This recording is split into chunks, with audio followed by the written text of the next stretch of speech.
Price the lord. ಯೇಸು ಕ್ರಿಸ್ತನ ಹೆಸರಿನಲ್ಲಿ ಜಯದ ವಾಕ್ಯ ಈ ಕಾರ್ಯಕ್ರಮಕ್ಕೆ ನಿಮ್ಮನ್ನು ನಾನು ಸ್ವಾಗತಿಸ್ತಾ ಇದ್ದೇನೆ. ಬನ್ನಿ, ಇವತ್ತಿನ ದಿನವು ಕರ್ತನಿಂದ ನೇಮಿಸಲ್ಪಟ್ಟಿದೆ. ಇದನ್ನು ಆನಂದ ಪಡೋಣ, ಸಂತೋಷ ಪಡೋಣ. ಸಂತೋಷ ಆನಂದದೊಡನೆ ನಾವು ತಂದೆಯಾದ ದೇವರನ್ನು ಆರಾಧಿಸುವ, ಮಹಿಮೆ ಪಡಿಸುವ, ಘನಪಡಿಸುವ. ಓಕೆ, ನಿಮ್ಮ ಕಷ್ಟ, ಸಂಕಟ, ದುಃಖ, ನೋವು, ಚಿಂತೆ, ಬಾಧೆ ಅಥವಾ ಯಾವುದೊಂದು ಪರಿಸ್ಥಿತಿಯಲ್ಲಿ ಹಾದು ಹೋಗ್ತಾ ಇದ್ದೀರಿ, ಭಯಪಡಬೇಡ್ರಿ. ದೇವರ ವಾಕ್ಯ ನಿಮ್ಮ ಆತ್ಮದೊಳಗೆ ಅದು ಪ್ರವೇಶಿಸಿದಾಗ ಪ್ರತಿಯೊಂದು ಪರಿಸ್ಥಿತಿಗಳನ್ನು ಬದಲಾಯಿಸಲಿಕ್ಕೆ ನೀವು ಶಕ್ತರಾಗುತ್ತೀರಿ. ಬನ್ನಿ, ಸ್ವಲ್ಪ ಹೊತ್ತು ನಾವು ತಂದೆಯ ದೇವರನ್ನು ಆರಾಧಿಸುವ, ಮತ್ತೆ ನಾವು ದೇವರ ವಾಕ್ಯವನ್ನು ಧ್ಯಾನ ಮಾಡುವ.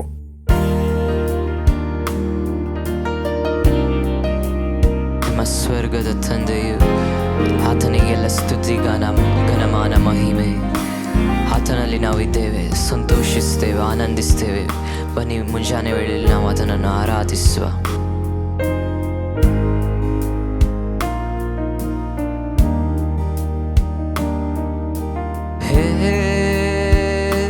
स्वर्ग पिता, तेरे नाम की स्तुति हो. हे जीवन दाता, तेरे सम्मुख रहते हम. हे स्वर्ग पिता, तेरे नाम की स्तुति हो. हे जीवन दाता, तेरे सम्मुख रहते हम. आराधना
ನಾವಿವತ್ತು ಧ್ಯಾನಕ್ಕೆ ತೆಗೆದುಕೊಂಡಂತಹ ದೇವರ ವಾಕ್ಯದ ಭಾಗ ಅಪೊಸ್ತಲ ಪೌಲನು ತಿಮೋತಿಗೆ ಬರೆದ ಪತ್ರಿಕೆಯಲ್ಲಿ ಮೊದಲನೇ ಪತ್ರಿಕೆ 1ನೇ ಅಧ್ಯಾಯ 3ನೇ ವಚನ, 3 ಮತ್ತು 4ನೇ ವಚನವನ್ನು ಓದುವ ಮತ್ತು ಮುಂದೆ ನಾವು ಹೋಗುವ.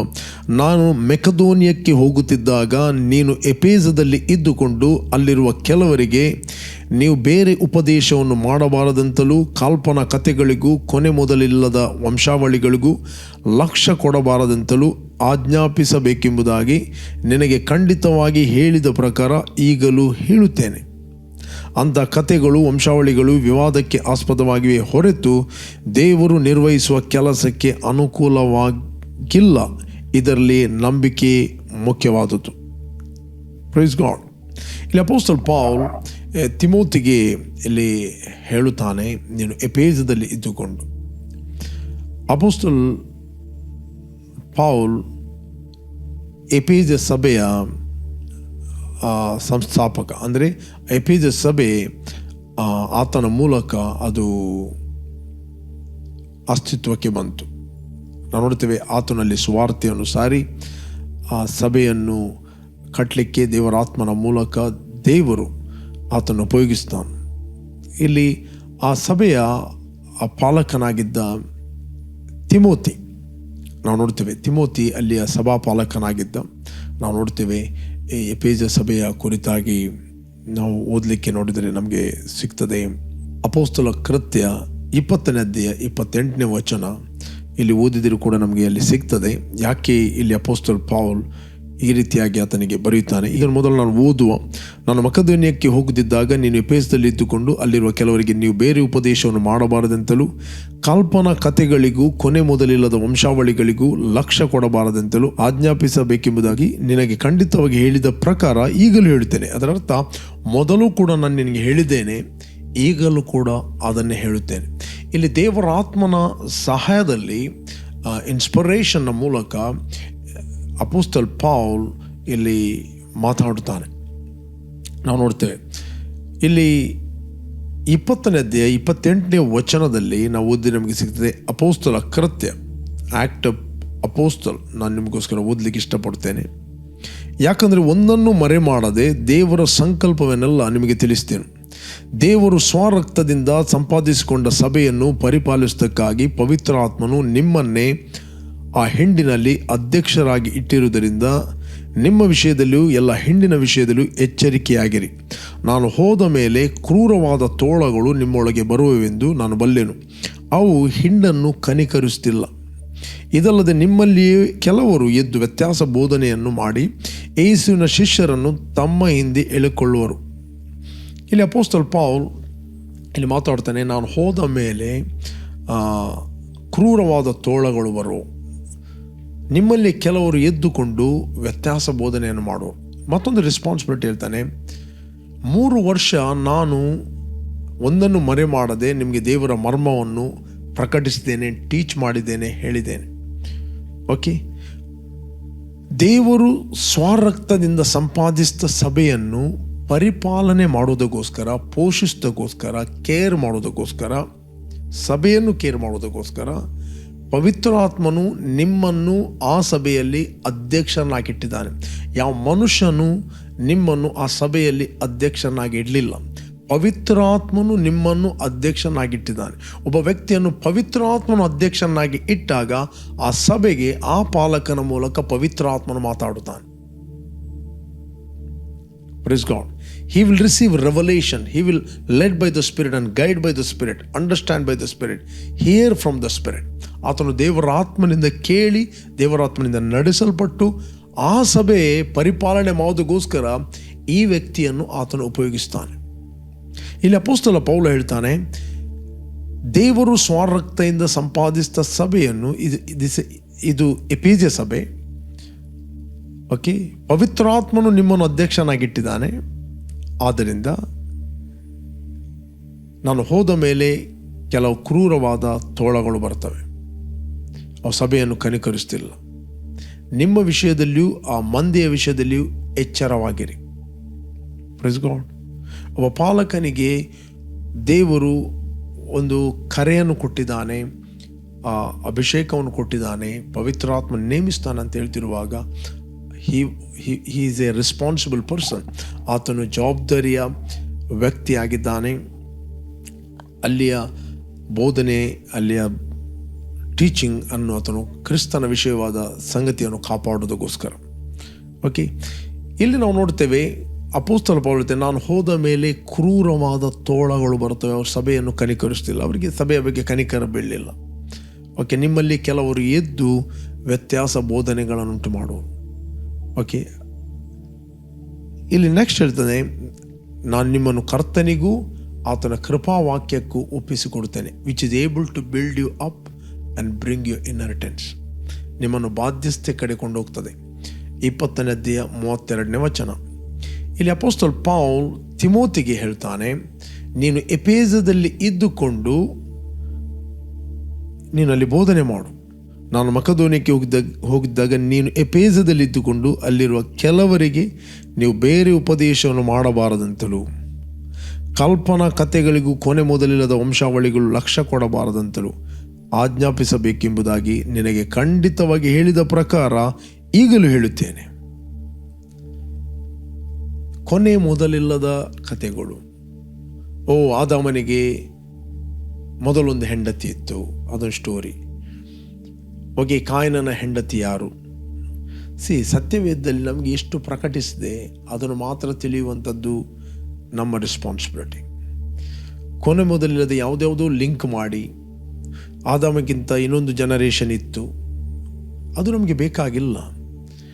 ಬೈಬಲ್ ಇಷ್ಟೇ ಹೇಳ್ತಿದೆ, ಒಬ್ಬ ಮನುಷ್ಯನ ಮೂಲಕ ಎಲ್ಲ ಜನಾಂಗಗಳು ಅವರವರ ಇರತಕ್ಕ ಕಾಲಗಳು ಅವರವರ ಮೇರೆಗಳನ್ನು ದೇವರು ಮೊದಲೇ ನಿಷ್ಕರ್ಷೆ ಮಾಡಿದ್ದಾರೆ. ನಾವು ಹುಟ್ಟಿದ್ದು ಆದಾಮನ ಸಂಬಂಧದಿಂದ. ಆದಾಮನ ಹಿಂದೆ ಯಾರಿದ್ದರು ಮುಂದೆ ಯಾರಿದ್ದರು ಅವರಿಗೆ ನಮಗೆ ಸಂಬಂಧ ಇಲ್ಲ. ನಾವು ಹುಟ್ಟಿದ್ದು ಆದಾಮನ ಸಂಬಂಧದಿಂದ. ಆದಾಮನ ಸಂಬಂಧದಿಂದ ಹುಟ್ಟಿದ ವ್ಯಕ್ತಿಗೋಸ್ಕರ ಯೇಸು ಕ್ರಿಸ್ತನು ಎರಡನೇ ಆದಾಮನಾಗಿ ವಿಮೋಚನಾರ್ಥಕನಾಗಿ ಈ ಲೋಕಕ್ಕೆ ಆತನು ಬಂದ ನಮ್ಮನ್ನು ಬಿಡುಗಡೆ ಮಾಡಿದನು. ಅದು ಗಾಸ್ಪೆಲ್. ಅದರ ಹೊರಗಿದ್ದದ್ದು ನಮಗೆ ಬೇಕಾಗಿಲ್ಲ. Praise God. ಅದು ನಮಗೆ ಬೇಕಾಗಿಲ್ಲ. ಅದಕ್ಕೆ ಅಪೊಸ್ತಲ ಪೌಲ ಹೇಳ್ತಾನೆ, ಅಂಥ ಕಥೆಗಳು, ವಂಶಾವಳಿಗಳು ವಿವಾದಕ್ಕೆ ಆಸ್ಪದವಾಗಿದೆ. ಬೇರೆ ಬೇರೆ ವಂಶಾವಳಿಗಳು ಅದು ನಮಗೆ ಬೇಕಾಗಿಲ್ಲ. ಆದಾಮನಿಂದ ಒಂದು ಜನರೇಷನ್ ದೇವರು ಉಳಿಸಿದ. ಅಲ್ಲಿಂದ ಆತನು ನೋವನವರೆಗೆ ಬಂದ. ನೋವನಲ್ಲಿ ಎಲ್ಲರೂ ನಾವು ನೋಡ್ತೇವೆ, ಒಬ್ಬ ವ್ಯಕ್ತಿ ಬಿಟ್ಟು ಆತನ 3 ಮಕ್ಕಳು, ಆತನ 3 ಸೊಸೆಯರು, ಅವನ ಹೆಂಡತಿ 8 ಜನ ಬಿಟ್ಟರು ಉಳಿದವೆಲ್ಲರೂ ಡಿಸಪಿಯರ್ ಆದರು, ಸತ್ತು ಹೋದರು. ನಾವು ನೋಡ್ತೇವೆ ಜಲಪ್ರಳಯದಲ್ಲಿ. ಅಲ್ಲಿ ನಮಗೆ ವಂಶಾವಳಿ ಕೊಡಲ್ಪಟ್ಟಿದೆ ಆದಾಮನಿಂದ ನೋವನವರೆಗೆ. ಮತ್ತು ನೋವನಿಂದ ಏನು ಬರ್ತಾ ಇದೆ, ಆ ಬ್ಲಡ್ ಲೈನ್ನಿಂದ ಯೇಸು ಕ್ರಿಸ್ತನು ನಾವು ನೋಡ್ತೇವೆ ಈ ಲೋಕಕ್ಕೆ ರಕ್ಷಕನಾಗಿ ಆತನು ಬಂದ. This the gospel. ಇಲ್ಲಿ ನಾವು ನೋಡ್ತೇವೆ ಅಂಥ ಕಥೆಗಳು, ವಂಶಾವಳಿಗಳು ವಿವಾದಕ್ಕೆ ಆಸ್ಪದವಾಗಿ ಹೊರತು ದೇವರು ನಿರ್ವಹಿಸುವ ಕೆಲಸಕ್ಕೆ ಅನುಕೂಲವಾಗಿಲ್ಲ. ವಿವಾದಕ್ಕೆ ಆಸ್ಪದ, ಆರ್ಗ್ಯುಮೆಂಟ್ಗಳು, ಡಿಬೇಟ್ಗಳು ನಡೀತವೆ. ಇದರಲ್ಲಿ ದೇವರು ನಿರ್ವಹಿಸುವ ಕೆಲಸಕ್ಕೆ ಅನುಕೂಲವಾಗಿಲ್ಲ. ಇದರಲ್ಲಿ ನಂಬಿಕೆ ಮುಖ್ಯವಾದ. ನಂಬಿಕೆ ಯಾವುದರ ಮೇಲೆ? ನಂಬಿಕೆ ಯಾವುದರ ಮೇಲೆ? ಎಫೆಸ ಸಭೆಗೆ ಆತನು ಬರೆಯುತ್ತಾನೆ, ನಾನು ನಿಮ್ಮನ್ನು ಕರ್ತನಿಗೂ ಆತನ ಕೃಪಾವಾಕ್ಯಕ್ಕೂ ಒಪ್ಪಿಸಿಕೊಡ್ತೇನೆ. ಎಲ್ಲ ವಾಕ್ಯ ಅಲ್ಲ, ಕೃಪಾವಾಕ್ಯ, ದ ವರ್ಡ್ ಆಫ್ ಗ್ರೇಸ್. ಸತ್ಯವೇದದಲ್ಲಿ ಬರೆದ ಎಲ್ಲ ಮಾತುಗಳು ಕೃಪೆಯ ವಾಕ್ಯಗಳು ಅಲ್ಲ. ಪ್ರೆಸ್ ಗಾಡ್, ಕೃಪೆಯ ವಾಕ್ಯಗಳಲ್ಲ. ಆ 2 ಸ್ಕ್ರಿಪ್ಚರನ್ನು ನಾನು ನಿಮಗೋಸ್ಕರ ಓದ್ತೇನೆ. ದ ಇಂಪಾರ್ಟೆಂಟ್, ನೀವೇನು ನಂಬಲಿಕ್ಕೆ ನಿಮಗೆ ಒಂದು ಆಧಾರ ಬೇಕು. ಇದರಲ್ಲಿ ನಂಬಿಕೆ ಮುಖ್ಯವಾದದ್ದು, ರೈಟ್? ಆ ನಂಬಿಕೆಗೆ ಒಂದು ಆಧಾರ ಇದೆ. ಆಕ್ಟ್ ಆಫ್ ಅಪೋಸ್ತಲ ಕೃತ್ಯ 20ನೇ ಅಧ್ಯಾಯ 32ನೇ ವಚನ ನಾನು ಓದ್ತೇನೆ. 32, ನಾನೀಗ ನಿಮ್ಮನ್ನು ಕರ್ತನಿಗೂ ಆತನ ಕೃಪಾವಾಕ್ಯಕ್ಕೆ ಒಪ್ಪಿಸಿಕೊಡುತ್ತೇನೆ. ಆತನು ನಿಮ್ಮಲ್ಲಿ ಭಕ್ತಿ ವೃದ್ಧಿಯನ್ನುಂಟು ಮಾಡುವುದಕ್ಕೂ ಪವಿತ್ರರಾದವರೆಲ್ಲರಲ್ಲಿ ನಿಮಗೆ ಹಕ್ಕನ್ನು ಅನುಗ್ರಹಿಸುವುದಕ್ಕೂ ಶಕ್ತನಾಗಿದ್ದಾನೆ. ಓಕೆ, ನಾನೀಗ ನಿಮ್ಮನ್ನು ಕರ್ತನಿಗೂ ಆತನ ಕೃಪಾವಾಕ್ಯಕ್ಕೆ ಒಪ್ಪಿಸಿಕೊಡುತ್ತೇನೆ. ಸತ್ಯವೇದದಲ್ಲಿ ಬರೆದ ಎಲ್ಲ ಮಾತುಗಳು ಕೃಪೆಯ ಮಾತುಗಳಲ್ಲ. ಓಕೆ, ಯೋಹಾನ ಸುವಾರ್ತೆಯಲ್ಲಿ 1ನೇ ಅಧ್ಯಾಯ 17ನೇ ವಚನದಲ್ಲಿ ಓದಿದರೆ ನಮಗೆ ಸಿಗ್ತದೆ. ಯೋಹಾನ 1:17, 1 ಚಾಪ್ಟರ್ 17 ವರ್ಸ್. ಧರ್ಮಶಾಸ್ತ್ರವು ಮೋಶೆಯ ಮುಖಾಂತರ ಕೊಡಲ್ಪಟ್ಟಿತ್ತು. ಧರ್ಮಶಾಸ್ತ್ರ ಮೋಶೆಯ ಮುಖಾಂತರ ಬಂತು ಅಂತ ಹೇಳುವುದಿಲ್ಲ. ಧರ್ಮಶಾಸ್ತ್ರವು ಮೋಶೆಯ ಮುಖಾಂತರ ಕೊಡಲ್ಪಟ್ಟಿತ್ತು. ಕೃಪೆಯು ಸತ್ಯವು ಯೇಸು ಕ್ರಿಸ್ತನ ಮುಖಾಂತರ ಬಂದವು. ಪುನಃ ನಾನು ಹೇಳ್ತಾ ಇದ್ದೇನೆ, ಧರ್ಮಶಾಸ್ತ್ರವು ಮೋಶೆಯ ಮೂಲಕ ಬಂತು ಅಲ್ಲ. ಧರ್ಮಶಾಸ್ತ್ರವು ಮೋಶೆಯ ಮುಖಾಂತರ ಕೊಡಲ್ಪಟ್ಟಿತ್ತು. ಕೃಪೆಯು ಸತ್ಯವು ಯೇಸು ಕ್ರಿಸ್ತನ ಮುಖಾಂತರ ಕೊಡಲ್ಪಟ್ಟಿತ್ತಲ್ಲ. ಕೃಪೆಯು ಸತ್ಯವು ಯೇಸು ಕ್ರಿಸ್ತನ ಮುಖಾಂತರ ಬಂದವು, ಕೊಡಲ್ಪಟ್ಟಿದ್ದಲ್ಲ, ಬಂದವು. That means he himself is the grace. Okay, next ಹೇಳ್ತದೆ, ನಾವೆಲ್ಲರೂ ಆತನ ಪರಿಪೂರ್ಣತೆ ಒಳಗಿಂದ ಕೃಪೆಯ ಮೇಲೆ ಕೃಪೆಯನ್ನು ಹೊಂದಿದೆವು. ಇಲ್ಲಿ ಏನಾಗಿದೆ ಅಂದರೆ 16ನೇ ವಚನ ಕನ್ನಡದಲ್ಲಿ ಮತ್ತು 17ನೇ ವಚನ ಮೇಲೆ ಕೆಳಗಿದೆ. ಕ್ರಿಸ್ತನಲ್ಲಿಯೇ ದೇವರ ಸರ್ವ ಸಂಪೂರ್ಣತೆ ಅವತರಿಸಿ ವಾಸ ಮಾಡ್ತಾ ಇದೆ. ಓಕೆ, ಎವ್ರಿ ಟೈಮ್ ನಾವು ಕ್ರಿಸ್ತನ ವಿಷಯವಾದ ಮಾತುಗಳನ್ನು ಕೇಳಿದಾಗ ನಾವು ಆತನ ಪರಿಪೂರ್ಣತೆಯಿಂದ ಕೃಪೆಯ ಮೇಲೆ ಕೃಪೆಯನ್ನು ನಾವು ಹೊಂದಿದ್ದೇವೆ. ಎವ್ರಿ ಟೈಮ್ ನೀವು ಕ್ರಿಸ್ತನ ವಿಷಯವಾದ ಮಾತುಗಳನ್ನು ಕೇಳಿದಾಗ ನಿಮ್ಮ ಆತ್ಮದೊಳಗೆ ಕೃಪೆಯ ಮೇಲೆ ಕೃಪೆ ವರ್ಗಾವಣೆ ಆಗುತ್ತದೆ. ರೈಟ್? ಆತನ ಪರಿಪೂರ್ಣತೆ ಒಳಗಿಂದ ನಾವು ಕೃಪೆಯ ಮೇಲೆ ಕೃಪೆಯನ್ನು ಹೊಂದಿದ್ದೇವೆ. We are complete in him. ನಾವು ಆತನ ಪರಿಪೂರ್ಣತೆಯಿಂದ ನಾವು ಸಂಪೂರ್ಣರಾಗಿದ್ದೇವೆ. We are complete in his fullness. We are complete ಅಂತ ವಾಕ್ಯ ಹೇಳ್ತದೆ. ಅದಕ್ಕೆ ಅಪೊಸ್ತಲ ಪೌಲ ಹೇಳ್ತಾನೆ, ಕೊನೆ ಮೊದಲಿಲ್ಲದ ವಂಶಾವಳಿಗಳು, ಕೊನೆ ಮೊದಲಿಲ್ಲದ ಕಥೆಗಳು, ಸ್ಟೋರಿಗಳು, ಯಾರ್ಯಾರೋ ಕಲ್ಪನೆ ಮಾಡಿದ ಕಥೆಗಳು, ಇವುಗಳು ವಿವಾದಕ್ಕೆ ಆಸ್ಪದವಾಗಿದೆ. ಇವುಗಳನ್ನು ಬಿಟ್ಟು ಕ್ರಿಸ್ತನ ವಿಷಯವಾದ ಮಾತುಗಳನ್ನು ಕೇಳ್ರಿ. ನೆಕ್ಸ್ಟ್ ಹೇಳ್ತದೆ, ಇವುಗಳಲ್ಲಿ ನಂಬಿಕೆ ಮುಖ್ಯವಾದುದು. ಶುದ್ಧ ಹೃದಯ, ನಿಷ್ಕಪಟವಾದ ನಂಬಿಕೆ, ಇವುಗಳಿಂದ ಹುಟ್ಟಿದ ಪ್ರೀತಿಯೇ ದೇವರ ವಾಕ್ಯದ ಉಪದೇಶ ಅಂತ ವಾಕ್ಯ ಇದೆ. 3 ಸಂಗತಿಗಳು: ಒಂದು ನಂಬಿಕೆ, ಶುದ್ಧವಾದ ಹೃದಯ, ನಿಷ್ಕಪಟವಾದ ಪ್ರೀತಿ. 1 ತಿಮೋತಿ 1:5 ಶುದ್ಧ ಹೃದಯ, ಒಳ್ಳೆಯ ಮನಸ್ಸಾಕ್ಷಿ, ನಿಷ್ಕಪಟವಾದ ನಂಬಿಕೆ, ಇವುಗಳಿಂದ ಹುಟ್ಟಿದ ಪ್ರೀತಿಯೇ ದೇವ ವಾಕ್ಯ ಉಪದೇಶದ ಗುರಿಯಾಗಿದೆ. 3 ಸಂಗತಿಗಳು. ಶುದ್ಧ ಹೃದಯ. ಇವತ್ತು ನಮ್ಮ ಹೃದಯ ಶುದ್ಧವಾದುದು, ನಮ್ಮ ಆತ್ಮ ಶುದ್ಧವಾದುದು ಯೇಸು ಕ್ರಿಸ್ತನ ರಕ್ತದ ಮೂಲಕ. Through the blood of Jesus, ಯೇಸು ಕ್ರಿಸ್ತನ ರಕ್ತದ ಮೂಲಕ ನಾವು ಶುದ್ಧೀಕರಿಸಲ್ಪಟ್ಟಿದ್ದೇವೆ. ಎರಡನೇದ್ದು ಒಳ್ಳೆಯ ಮನಸ್ಸಾಕ್ಷಿ, ದ ಗುಡ್ ಕಾನ್ಷಿಯಸ್. ದ ಒಳ್ಳೆಯ ಮನಸ್ಸಾಕ್ಷಿ is the voice of your spirit. Okay, ದೇವರ ಆತ್ಮನು ನಮ್ಮ ಆತ್ಮಕ್ಕೆ ಸಾಕ್ಷಿ ಕೊಡುತ್ತಾನೆ. ನಾವು ದೇವರ ಮಕ್ಕಳಾಗಿದ್ದೇವೆ, ನಾವು ಕ್ರಿಸ್ತನಲ್ಲಿ ನೀತಿವಂತರಾಗಿದ್ದೇವೆ, ನಾವು ಕ್ರಿಸ್ತನಲ್ಲಿ ಆರೋಗ್ಯವಂತರಾಗಿದ್ದೇವೆ, ನಾವು ಕ್ರಿಸ್ತನಲ್ಲಿ ದೇವರ ಪುತ್ರರಾಗಿದ್ದೇವೆ, ಬಾಧ್ಯಸ್ಥರಾಗಿದ್ದೇವೆ. ಪವಿತ್ರ ಆತ್ಮನು ನಮ್ಮ ಆತ್ಮಕ್ಕೆ ಸಾಕ್ಷಿ ಕೊಡುತ್ತಾನೆ. Spirit of God bear witness in to our spirit. ಒಳ್ಳೆಯ ಮನಸ್ಸಾಕ್ಷಿ, ನಿಷ್ಕಪಟವಾದ ನಂಬಿಕೆ, ಕಪಟವಿಲ್ಲದ ನಂಬಿಕೆ. We have the same spirit of faith. ಇವುಗಳಿಂದ ಹುಟ್ಟಿದ ಪ್ರೀತಿ. ಯಾಕಂದರೆ ನೀವು ಪ್ರೀತಿ ಸ್ವರೂಪಿಯಾದ ದೇವರಿಗೆ, ನೀವು ಪ್ರೀತಿ ಸ್ವರೂಪಿಯಾದ ಮಕ್ಕಳಾಗಿ ನೀವು ಹುಟ್ಟಿದ್ದೀರಿ. ವಾಕ್ಯ ಉಪದೇಶದ ಗುರಿ ಅಂತ ಹೇಳಿದರೆ ಪ್ರೀತಿ. ನಂಬುವರ ಹೊಟ್ಟೆಯ ಒಳಗಿಂದ ಜೀವಕರವಾದ ಪ್ರೀತಿಯ ಹೊಳೆಗಳು ಹರಿತವೆ. When you preach, you are releasing life of god.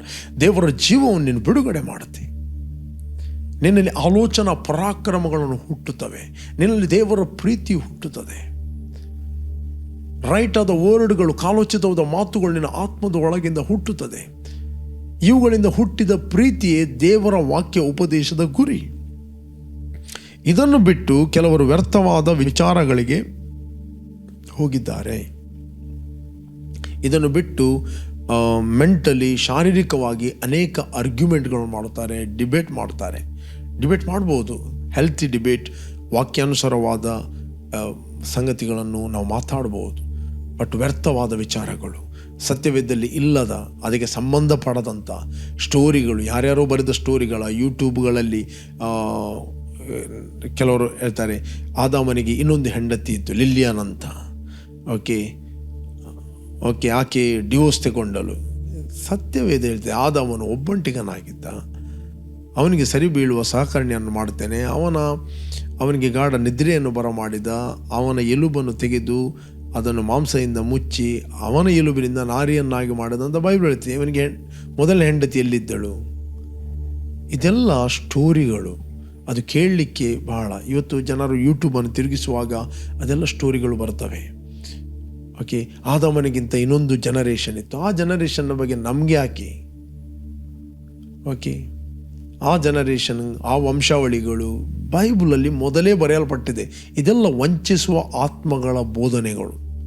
ಇದೆಲ್ಲ ವಂಚನೆಗೆ ಒಳಗಾಗಿ ನಂಬಿಕೆಯಿಂದ ದೂರ ಹೋಗೋದು, ಡೌಟ್, ಡಿಸ್ಕರೇಜ್ಮೆಂಟ್, ಅನ್ಬಿಲೀಫ್ ಬರಲಿಕ್ಕೆ ಕಾರಣವಾಗುವುದು. ಯಾಕೆಂದರೆ ನಾವು ದೇವರ ವಾಕ್ಯವನ್ನು, ಕ್ರಿಸ್ತನಲ್ಲಿ ನಾವು ಯಾರಾಗಿದ್ದೇವೆ ಅದನ್ನು ಮಾತ್ರ ನಾವು ಕೇಳಬೇಕು. ಅದನ್ನು ಬಿಟ್ಟು ಬೇರೆ ಅದು ಗಾಸ್ಪೆಲ್ ಅಲ್ಲ, ಅದು ಸುವಾರ್ತೆ ಅಲ್ಲ, ಅದು ಡಿಸೆಪ್ಷನ್. ಓಕೆ, ಬೈಬಲ್ ಹೇಳ್ತದೆ. ಇನ್ನೊಂದು ವಚನವನ್ನು ನಿಮಗೆ ತೋರಿಸ್ತೇನೆ.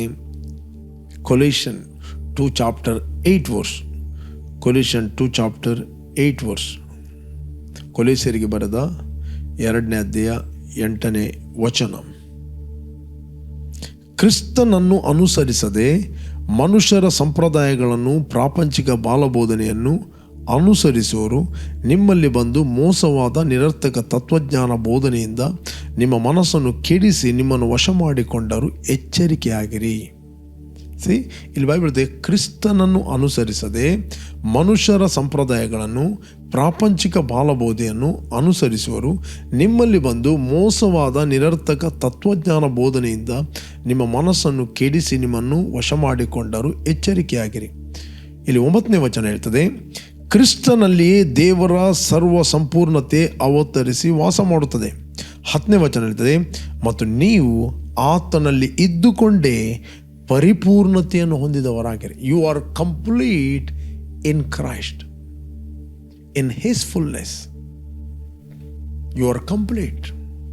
ಪ್ರಿಯರೇ, ಕ್ರಿಸ್ತನಲ್ಲಿ ನಾವು ಯಾರಾಗಿದ್ದೇವೆ, ಕ್ರಿಸ್ತನಲ್ಲಿ ನಮಗೇನು ಕೊಡಲ್ಪಟ್ಟಿದೆ, ಇದು ಕತೆ ಅಲ್ಲ, ಇದು ರಿಯಾಲಿಟಿ.